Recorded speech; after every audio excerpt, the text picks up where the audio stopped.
The first thing you notice about the engine room at 3 in the morning is the smell. Hot metal, oil that's been burned one too many times, and a faint hint of seawater that seeps through the bulkheads. It's a smell that clings to your clothes, your skin, even your hair. And no matter how much soap you use when you finally get home, it stays with you. At 45, you learn to live with it. You learn that the smell is part of the job, part of the life you swore you'd live when you signed on as a ship engineer decades ago, full of youthful idealism and the reckless hope that a career at sea would make you something more than ordinary. But by 45, idealism has been replaced with weariness. You carry the weight of schedules, repairs, crew complaints, and a relentless machine that doesn't care who you are or how long you've been keeping it alive. You just hope the metal holds long enough for you to make it to the next port. That morning, the engines hummed their usual low, persistent growl, a sound both comforting and terrifying in its constancy. I leaned over the control panel, wiping sweat from my forehead with a rag that was already soaked through. The ship had been sailing through rough weather all night, waves punching against the hull with the kind of force that made the entire structure groan like an old man on a long climb. My hands were steady, my mind alert, but inside, I felt the tremor that came with knowing how thin the line is between a smooth journey and chaos. "Hey, Jackson," called a voice from the shadows, soft but urgent. It was Luis, one of the younger engineers. Barely 25, still full of energy and terrible ideas about life at sea.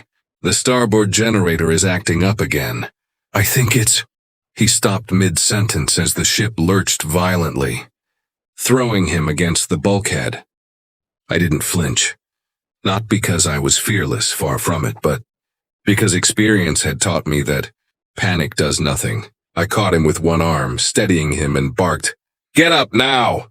And don't touch anything until I say so." Luis groaned but scrambled to his feet, eyes wide, adrenaline surging. I could see the excitement fighting with fear.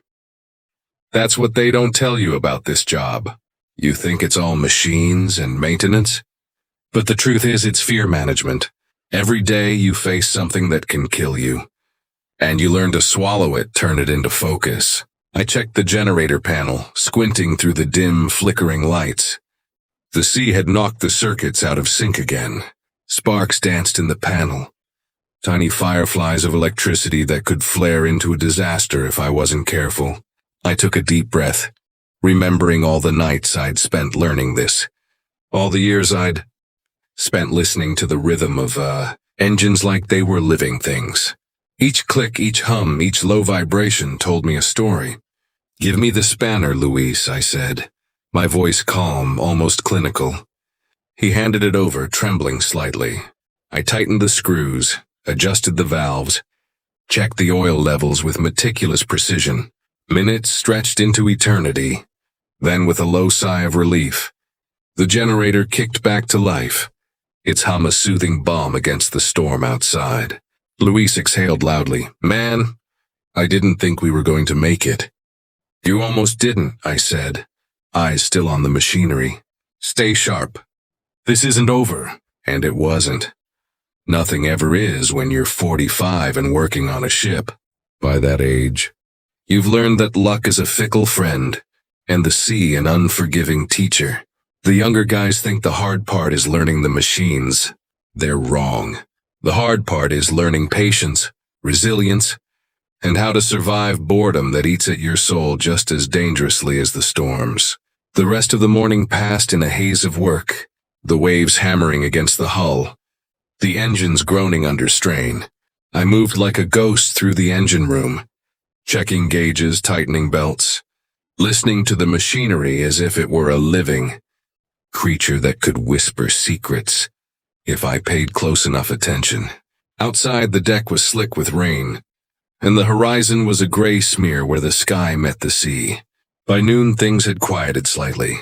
The storm had moved east, leaving behind the kind of uneasy calm that always precedes trouble. I went up to the deck for a brief moment, needing to feel the wind, the salt spray, anything to remind me I was still alive. I leaned against the railing, the cold biting through my jacket, and watched the waves roll endlessly. There's something humbling about staring at the ocean like that. Something that reminds you how small you are. How irrelevant, how temporary. It's a lesson you never stop learning. Later, as the day wore on, I found myself in the engine room again. Alone this time, performing routine checks. My hands moved automatically, but my mind drifted. 45, half my life spent at sea. Half my life spent listening to engines, fixing pumps, climbing into tight spaces where no sane person should go.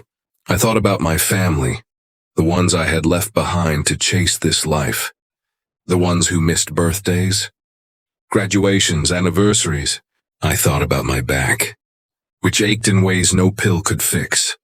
About my eyes, which strained against dim lights and flashing meters. I thought about the young guys, full of energy and dreams, and how in a decade, they'd understand exactly what I meant when I said this job is unforgiving. A sudden alarm jolted me from my thoughts. The low hum of the main engine shifted, a subtle but alarming vibration running through the deck plates. I froze listening. Then the alarm blared, red lights flashing on the console. My heart sank. Not now, I muttered, moving quickly. The main engine, the heart of the ship, was faltering. The crew depended on it. The cargo depended on it. Everything depended on it. I grabbed my tools and started diagnosing. My mind working faster than my body could move. The engine's cylinders were overheating, a result of pressure buildup that shouldn't have happened. I radioed the bridge. Main engine's overheating. I need 10 minutes. Don't change course. Copy that, Jackson, came the calm, measured voice of Captain Redding. He sounded older than I remembered, grizzled like me, his voice carrying the weight of decades at sea. Do what you need to do. Minutes passed like hours. Sweat ran down my back, my hands moved with precision. But the tension was unbearable. One wrong move, one missed calculation, and we could lose power. The ship would drift helplessly. And in this part of the ocean, that was a death sentence. Finally, with a hiss of steam and a triumphant roar, the main engine stabilized. I slumped against the console, chest heaving, adrenaline coursing through me. Luis appeared beside me, eyes wide. Wow, you did it. I thought, don't think, I snapped softer than intended. Just watch and learn. And he did. All of them did. That's the thing about being an engineer at 45. You've seen too much to be impressed easily. But the younger ones still find wonder in what you've done 1,000 times. They don't realize yet that every miracle you perform is part luck, part experience, part stubbornness that refuses to accept failure. Evening came, and with it the quiet lull of a sea settling into itself.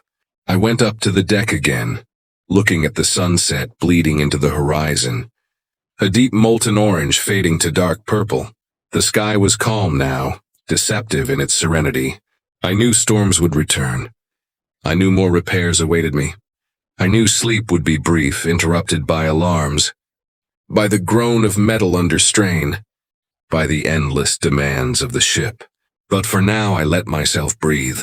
That night, in the small cramped cabin I'd called home for years, I stripped off my work clothes and dropped into the bed with a deep, exhausted sigh. My body ached in ways that no therapy could soothe, and my mind was still alive with the rhythm of engines, the pulse of the ship, the endless calculation of what needed to be done next. I stared at the ceiling, the faint hum of the ship like a lullaby. This is the life no one tells you about. Not the glory, not the adventure, not the heroic tales of maritime triumph. The truth is quieter, grittier. It's a life of constant vigilance, of physical pain and mental strain, of knowing that every choice you make has consequences that ripple out in ways you can't always control. It's the loneliness of ports you barely have time to see, of birthdays you miss, of emails from home that go unanswered because you've been fixing a leak in the cooling system or pulling a fuse at 3 in the morning. And yet there's a strange, stubborn pride in it. A satisfaction that comes from understanding the heartbeat of a massive machine, from coaxing life back into steel and fire, from knowing that when things go wrong, it's your hands that bring order. By morning, I was back in the engine room, checking oil levels, inspecting valves, watching gauges. Luis was beside me, quieter now, more focused. "I think I get it," he said softly. "You will," I replied. "But only if you survive it." The sun rose over the horizon, golden and sharp, cutting through the mist. The sea was calm again for now, but I knew better. Life on a ship never stays calm for long, and at 45 I knew something else too. That I was not the same man who had first climbed aboard a decade ago. I had traded youth for skill, recklessness for caution, ignorance for a quiet, grim understanding of the cost of this life. And still, I wouldn't trade it, because for all its pain, all its exhaustion, all its lonely nights and relentless alarms, this life, this unforgiving, beautiful, terrifying life was mine. It's what no one tells you, and maybe that's exactly why it's worth it.